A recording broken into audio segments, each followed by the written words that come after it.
What's up, guys? I'm Ryan with Ryan Epps Fishing, back out here on the water today. We are back out here on Douglas Lake. We are going to try to put a fish or two in the boat today. Hopefully y'all can learn a thing or two. Y'all sit back, enjoy today's video.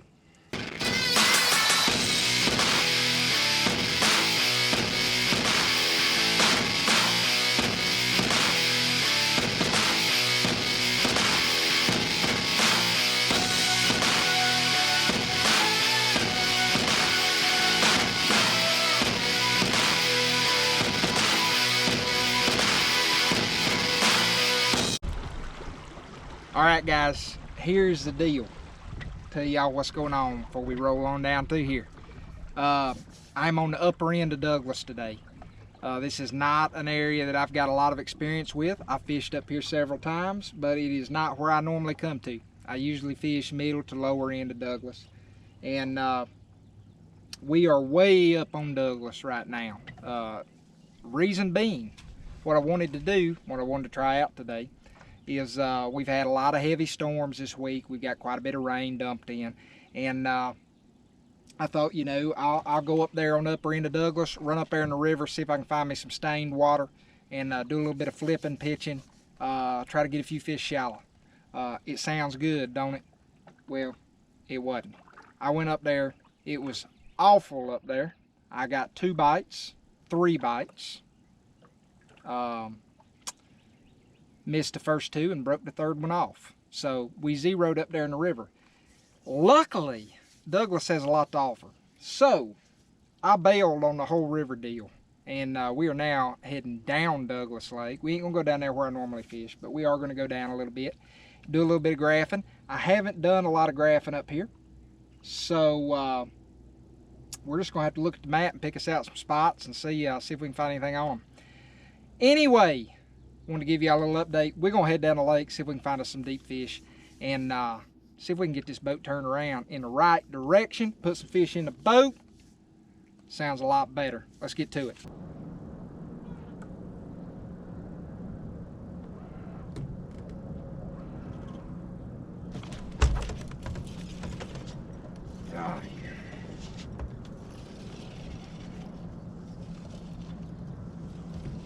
Don't feel real big.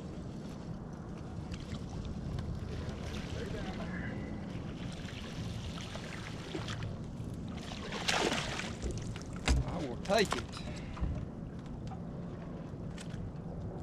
it. I didn't think he was real big, but first cast, I'll take that. I tell you what, I graphed over them fish earlier, and I seen a few of them down there. There wasn't quite enough of them to make me want to stop here and fish it, but I went down lake a little bit more and didn't really find anything. And I'll tell you what, them smaller schools of fish, the more desperate you get throughout the day, the better them smaller schools look. So I said, you know, them few fish didn't look too bad. I think I'll run back up there. There you go, first cast. Like I say, not a big one, but something you can build off of. See if we can get us another one down there.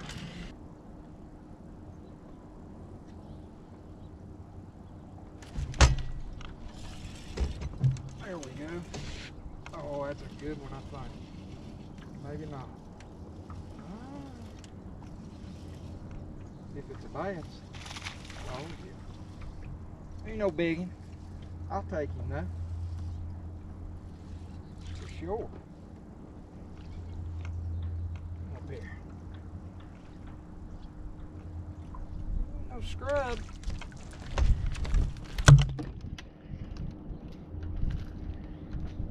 All right. All right, there we go. I like that. Same deal. I think some of them's out there deep, some of them's up here running these shad a little bit. But I think that's where they live, right there. So, keep messing around. That's what I go back to. Running through baits. Finding something different, finding what they want. I'll take that all day long. I like it. We'll give them a different look.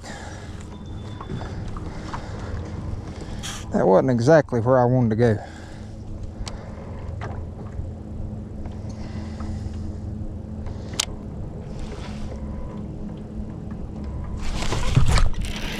They get off the one, you give them something different.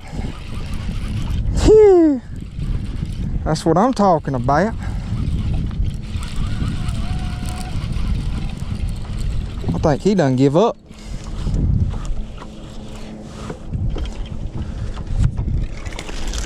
I told you, that's been the deal. Rotating baits. They got off of that first one, caught a fish, a couple bites, they got off of it. I changed up, put something totally different on there.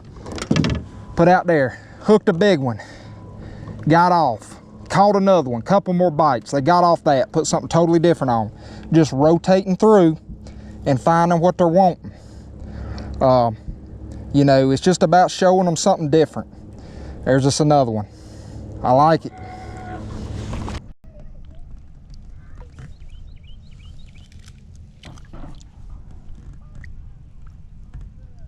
Down he goes.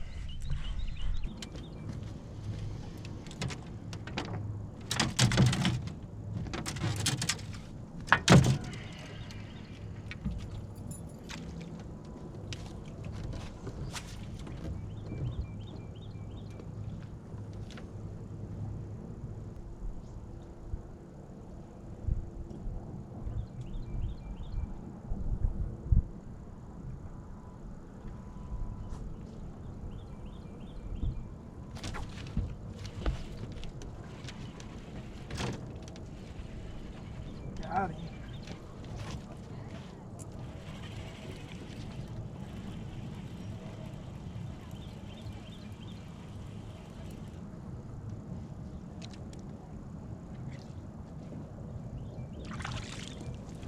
Wrong species. That's all right though. That is all right. There you go, little Douglas Lake white bass. That was the wrong spoon for him to hit, I'll tell you that.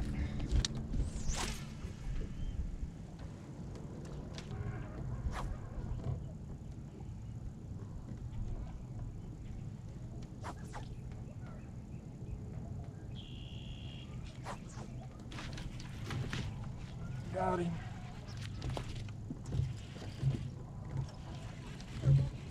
I would say that is another white bass.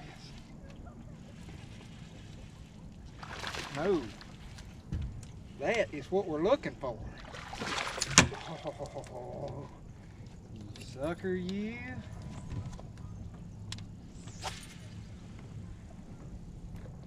That wasn't a bad fish right there.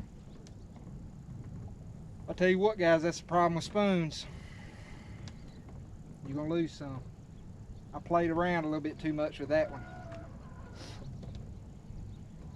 You set the hook on a spoon fish, you better grind them in quick. There's a lot of leverage there. They will throw that spoon. Last ditch effort here to put another one in the boat on this spot. I'm gonna try to long line this crankbait down there. For those of y'all that ain't familiar with long lining, I'm throwing the crankbait out. I got my reel in free spool, and I'm just letting a whole lot of line off the reel. What that does is it lets you get a crankbait down a whole lot deeper than you could on a normal cast. So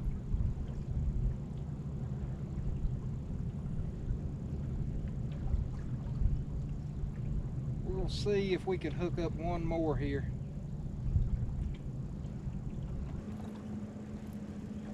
We're down there in the money zone now. There he is. I think that is another baby, I do believe. Yeah, he little, I think. You never really know though.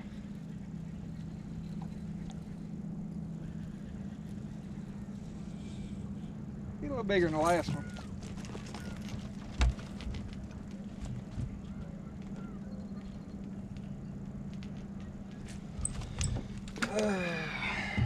Get my pliers. There you go. There's you another one. Long line in it. Get him back in the water. Got him.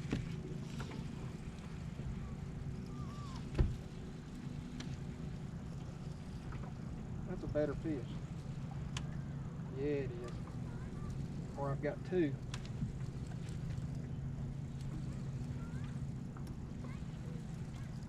I might have two.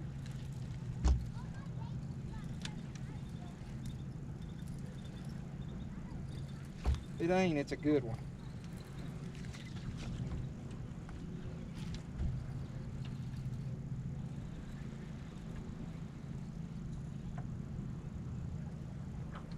Nah.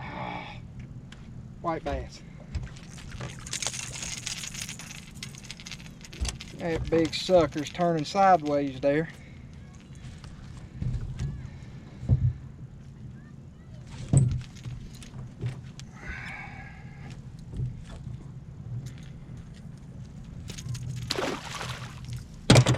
That ain't what we want. But, check my line here.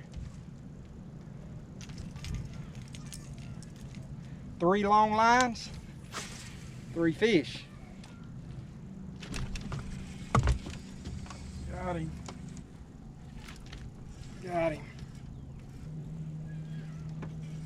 Got him. Got him. Oh, that's better.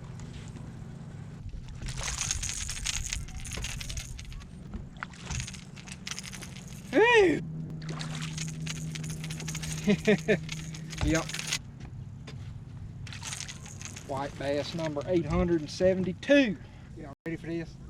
5, 4, 3, 2, 1. Really? Ah, a little late.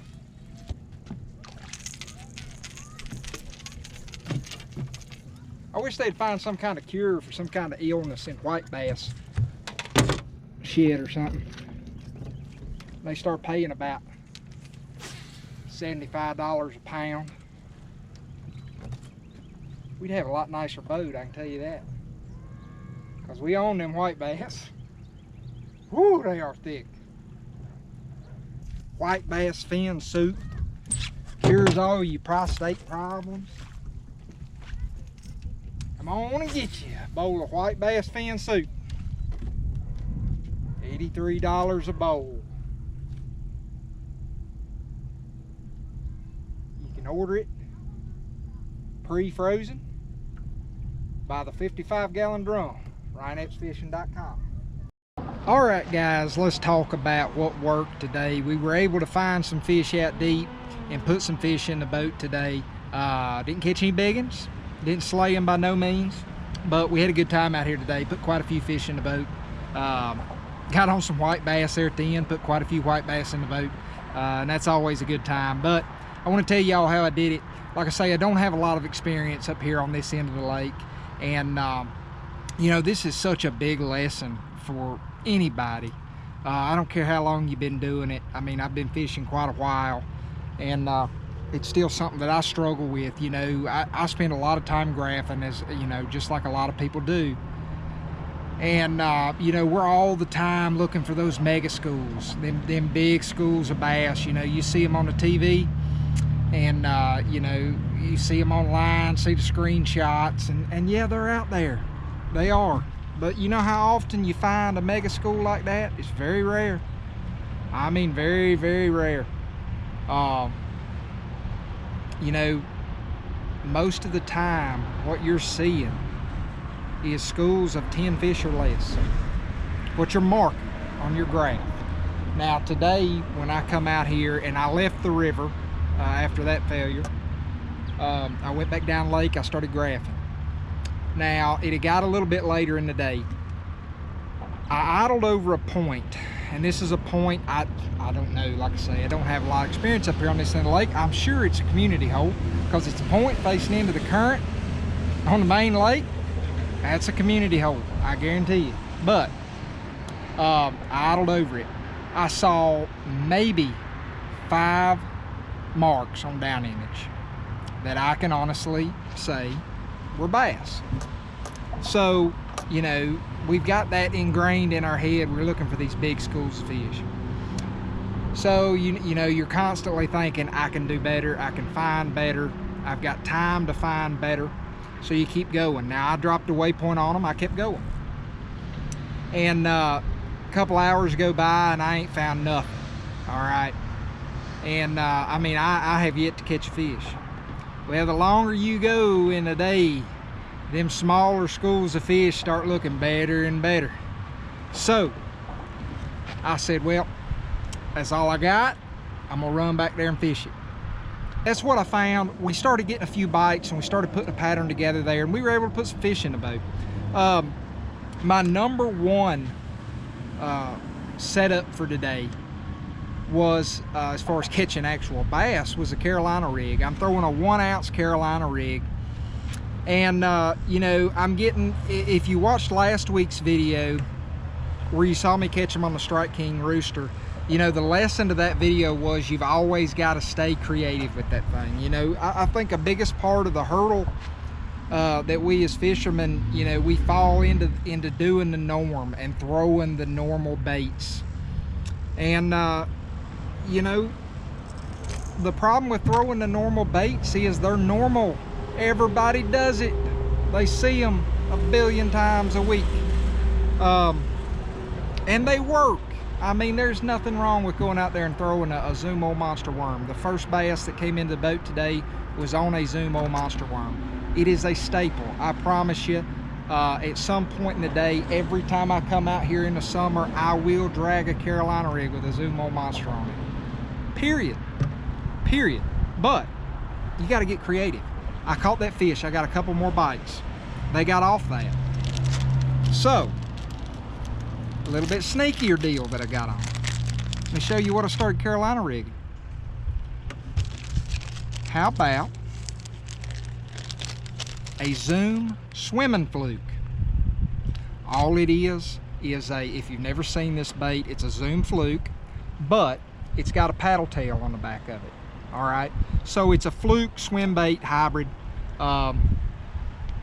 This is a fantastic Carolina rig bait, and I will bet you that there ain't many people that do it, you know, because they're so into just, you know, it's against the norm. It's not something that you normally Carolina rig, and that is key. Showing those fish something different. It was just like the rooster on there last week, something different. I got several key bites on that. I lost a very good fish on this. Like I say, it's just something different. They were eating shad. I had a lot of shad moving through that area.